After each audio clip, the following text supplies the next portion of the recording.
Bonjour, je suis Georges Couvreur, membre de l'association Alpha, et c'est moi qui vous présente aujourd'hui cette vidéo sur les mystères du cerveau. Avez-vous déjà pris un moment pour vous demander à quel point votre cerveau est incroyablement complexe et mystérieux? Avez-vous déjà été étonné par les capacités extraordinaires que ce petit organe, logé dans notre crâne, peut accomplir? En effet, c'est un sujet fascinant. Aujourd'hui, nous allons plonger profondément dans les mystères du cerveau, cet incroyable moteur de l'existence humaine, ce chef d'orchestre de toutes nos pensées, nos émotions, nos comportements.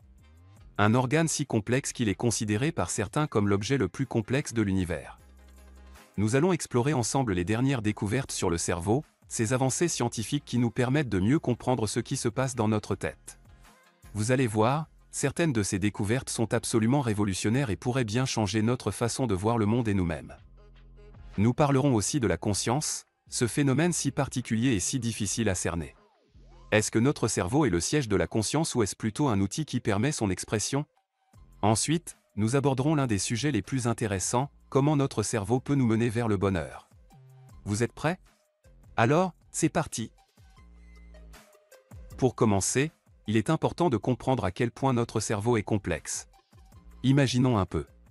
Notre cerveau est composé d'environ 86 milliards de neurones, chacun pouvant se connecter à des milliers d'autres neurones. C'est comme si chacun de nous avait une petite galaxie dans la tête. Chaque neurone communique avec les autres via des connexions synaptiques. Et devinez quoi? Le nombre de ces connexions est estimé à plus d'un quadrillion. C'est un 1, suivi de 15 zéros. Il est difficile d'imaginer un nombre aussi grand, n'est-ce pas? Et ce n'est pas tout.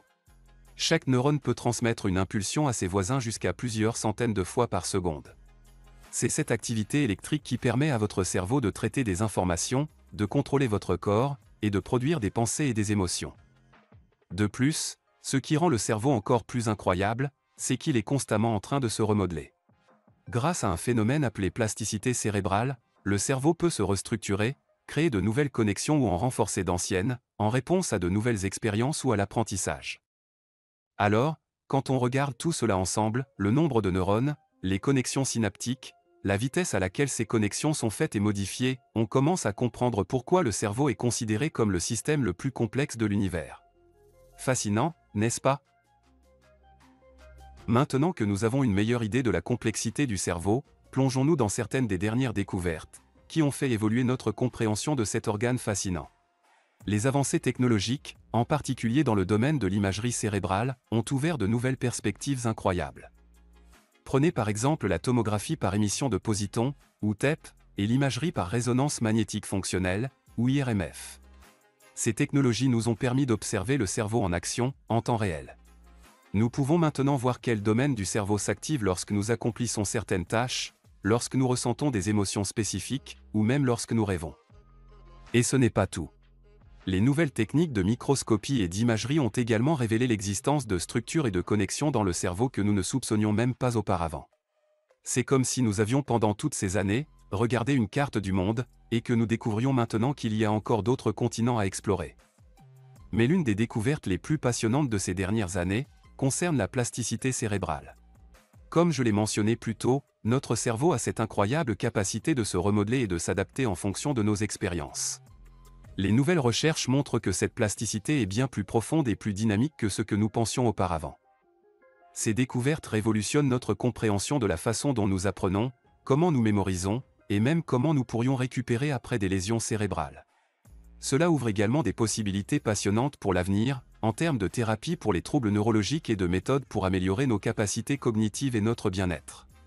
Il est vraiment possible de dire que nous vivons une époque fascinante pour l'étude du cerveau. Maintenant, il peut être tentant de se demander comment le cerveau se compare-t-il à d'autres systèmes complexes dans l'univers? Après tout, quand on parle de complexité, on pense souvent à des choses comme l'univers lui-même, avec ses milliards de galaxies, ou peut-être à l'Internet, avec ses innombrables connexions et interactions. Ces systèmes sont indéniablement complexes, mais la complexité du cerveau est unique. Pensez à cela. Chaque neurone dans votre cerveau peut se connecter à des milliers d'autres, créant un réseau de connexions plus vaste et plus dense que n'importe quel réseau social ou Internet que vous pourriez imaginer. De plus, contrairement à l'univers, qui s'étend sur des milliards d'années-lumière, ou à l'Internet, qui repose sur un réseau global de câbles et de serveurs, toute la complexité du cerveau est contenue dans un volume de seulement 1,5 litre. C'est vraiment une merveille de miniaturisation et d'efficacité. Et puis, il y a quelque chose que le cerveau peut faire que ni l'univers, ni l'Internet ne peuvent. Il peut créer des pensées, des sentiments, des rêves, des idées. Il peut se poser des questions sur lui-même et sur le monde. Et ça, c'est une forme de complexité que l'on ne trouve nulle part ailleurs. Alors oui, quand on y pense, notre cerveau est sans doute l'objet le plus complexe de l'univers. Et nous avons la chance incroyable d'en avoir un à l'intérieur de notre tête. N'est-ce pas étonnant? Bien, maintenant que nous avons exploré la complexité incroyable du cerveau et certaines des découvertes révolutionnaires récentes, il est temps de passer à un autre sujet tout aussi fascinant, les neurotransmetteurs. Vous avez peut-être déjà entendu parler d'eux, mais savez-vous vraiment ce qu'ils sont et comment ils fonctionnent? Les neurotransmetteurs sont des substances chimiques produites par les neurones de notre cerveau. Ils agissent comme des messagers, transmettant des signaux d'un neurone à un autre à travers les synapses, ces petits espaces entre les neurones. Sans les neurotransmetteurs, les neurones ne pourraient pas communiquer entre eux, et notre cerveau ne pourrait tout simplement pas fonctionner. Parmi les neurotransmetteurs, certains sont particulièrement importants pour notre bien-être et notre bonheur. Prenons par exemple la dopamine. Elle est souvent appelée le neurotransmetteur du plaisir, car elle est libérée lorsque nous faisons quelque chose que nous aimons, que ce soit manger un bon repas, passer du temps avec des amis, ou accomplir une tâche difficile. Ensuite, il y a la sérotonine, parfois appelée neurotransmetteur du bonheur. Elle joue un rôle clé dans la régulation de notre humeur, de notre sommeil, de notre appétit et même de notre douleur. Un déséquilibre de la sérotonine est souvent lié à des troubles tels que la dépression et l'anxiété. Et enfin, parlons de l'ocytocine. Souvent connue sous le nom de hormone de l'amour ou hormone du câlin, l'ocytocine est libérée lorsque nous nous sentons proches de quelqu'un, que ce soit par un contact physique ou par une interaction sociale positive. Elle renforce les liens et les relations, et joue un rôle crucial dans notre capacité à faire confiance et à avoir de l'empathie avec les autres. Comme vous pouvez le voir, ces petites molécules ont un impact énorme sur notre quotidien, sur la façon dont nous pensons, nous ressentons, nous agissons. Et le plus beau dans tout ça, c'est que nous avons le pouvoir d'influer sur eux, comme nous allons le voir dans la suite. Alors, comment ces neurotransmetteurs influencent-ils notre humeur et notre comportement? Eh bien, c'est en fait une question de chimie du cerveau. Lorsque nous vivons certaines expériences ou que nous accomplissons certaines actions, ces neurotransmetteurs sont libérés, transmettant des signaux qui peuvent déclencher des sentiments de plaisir, de bonheur, de satisfaction, d'amour, et bien d'autres encore. Prenons l'exemple de la dopamine. Lorsque vous accomplissez une tâche difficile, comme résoudre un problème complexe ou terminer un projet important, votre cerveau libère de la dopamine. Cela crée un sentiment de satisfaction et de récompense, ce qui vous motive à poursuivre et à relever de nouveaux défis. De même, lorsque vous partagez un moment intime avec un proche, votre cerveau libère de l'ocytocine, ce qui renforce votre lien avec cette personne, et crée un sentiment de proximité et de confiance. C'est pourquoi les interactions sociales positives sont si importantes pour notre bien-être mental et émotionnel. Et puis il y a la sérotonine, qui joue un rôle crucial dans la régulation de notre humeur. Lorsque les niveaux de sérotonine sont équilibrés, nous nous sentons généralement calmes, heureux et satisfaits. Mais lorsque ces niveaux sont déséquilibrés, cela peut entraîner des troubles de l'humeur, comme la dépression et l'anxiété. Donc en résumé, les neurotransmetteurs jouent un rôle central dans la façon dont nous ressentons et réagissons au monde qui nous entoure. Ils sont comme les épices de notre expérience de vie, ajoutant de la saveur et de la couleur à tout ce que nous faisons et ressentons. Maintenant, passons à des techniques et habitudes de vie concrètes, que vous pouvez adopter pour stimuler la production de ces neurotransmetteurs du bonheur. Il n'est pas nécessaire de tout faire d'un coup. L'important est d'intégrer progressivement ces habitudes dans votre routine quotidienne. L'exercice physique est l'un des moyens les plus efficaces pour stimuler la production de neurotransmetteurs heureux. Il a été démontré qu'il augmente la dopamine, la sérotonine et l'endorphine, un autre neurotransmetteur qui produit une sensation de bien-être. Il n'est pas nécessaire de faire un entraînement intense, une simple marche rapide ou une séance de natation peut déjà faire une grande différence. Ensuite, la relaxation ou l'auto-hypnose. Ces pratiques ont été étudiées de manière approfondie pour leurs effets bénéfiques sur le cerveau. Elles aident à réduire le stress, à améliorer la concentration et peuvent augmenter les niveaux de sérotonine et de dopamine. L'alimentation joue également un rôle clé. Consommer une alimentation équilibrée, riche en fruits et légumes, en grains entiers, en protéines maigres et en acides gras oméga 3, qui sont tous essentiels à la santé du cerveau. Des aliments spécifiques, tels que le chocolat noir, les bananes, les œufs et le saumon, sont connus pour stimuler la production de neurotransmetteurs heureux. Le sommeil est une autre clé majeure du bien-être cérébral. Pendant le sommeil, notre cerveau se régénère, se répare et consolide les souvenirs. Un sommeil insuffisant ou de mauvaise qualité peut perturber l'équilibre des neurotransmetteurs et affecter notre humeur, notre concentration et notre santé générale. Alors, assurez-vous de vous accorder suffisamment de temps pour un sommeil de qualité chaque nuit. Enfin, n'oubliez pas l'importance des connexions sociales. Passez du temps de qualité avec des amis et des proches, partager des rires et des câlins, ou même simplement envoyer un message pour prendre des nouvelles de quelqu'un peut aider à stimuler l'ocytocine et la sérotonine. Même si nous sommes occupés, il est important de se souvenir que nous sommes des êtres sociaux, et que ces connexions sont essentielles à notre bonheur. Ensuite, la relaxation ou l'auto-hypnose. Ces pratiques ont été étudiées de manière approfondie pour leurs effets bénéfiques sur le cerveau. Elles aident à réduire le stress, à améliorer la concentration et peuvent augmenter les niveaux de sérotonine et de dopamine. L'alimentation joue également un rôle clé. Consommer une alimentation équilibrée, riche en fruits et légumes, en grains entiers, en protéines maigres et en acides gras oméga 3, qui sont tous essentiels à la santé du cerveau. Des aliments spécifiques, tels que le chocolat noir, les bananes, les œufs et le saumon, sont connus pour stimuler la production de neurotransmetteurs heureux. Le sommeil est une autre clé majeure du bien-être cérébral. Pendant le sommeil, notre cerveau se régénère, se répare, et consolide les souvenirs.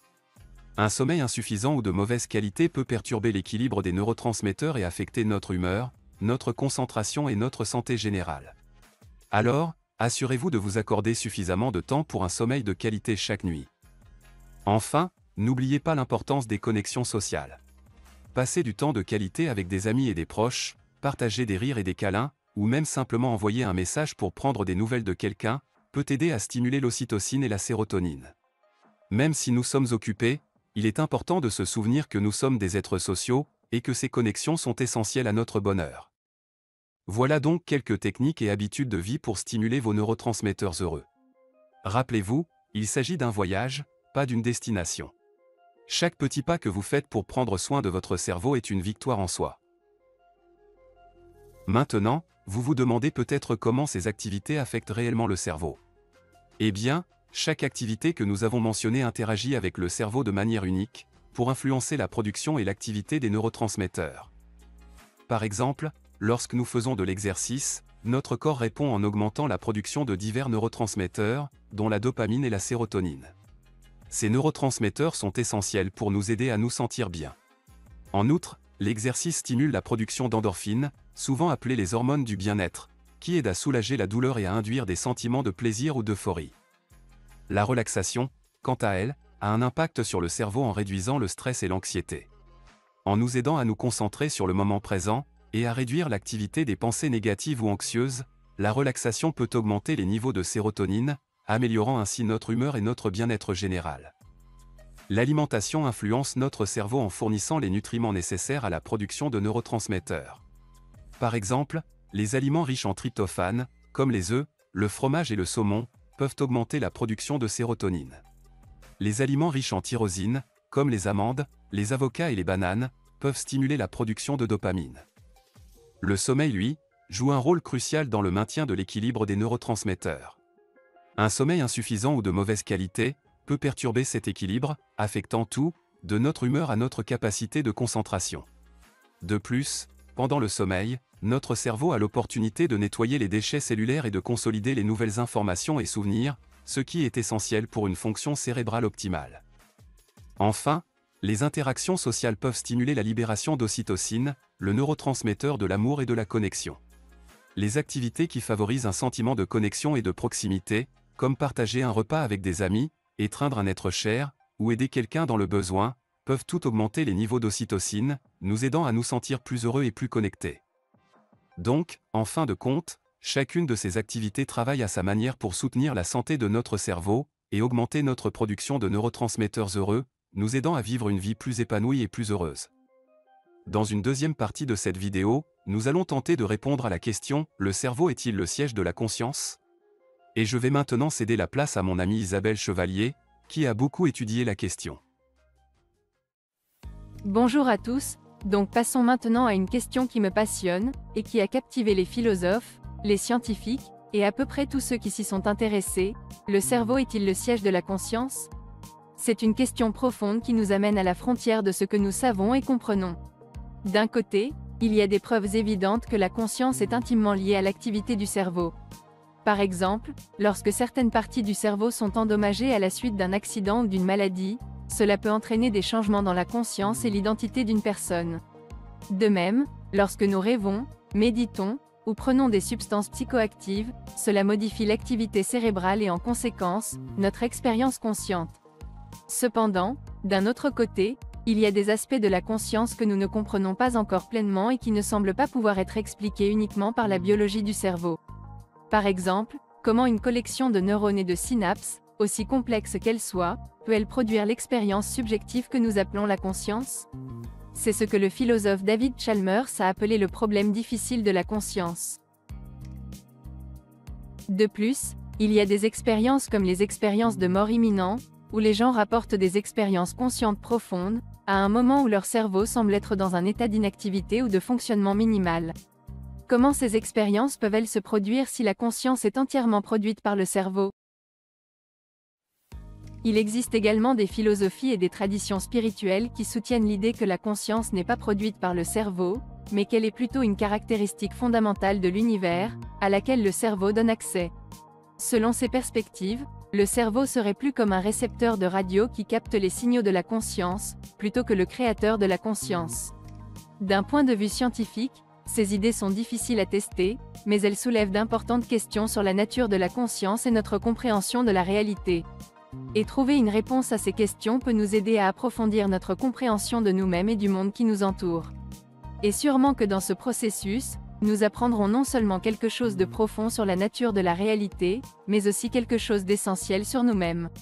En explorant les mystères de la conscience, nous explorons en fait les mystères de notre propre expérience, de notre propre existence. Et cela peut nous aider à vivre une vie plus consciente, plus intentionnelle, et peut être même plus épanouissante. La tradition initiatique affirme que la conscience est un océan universel.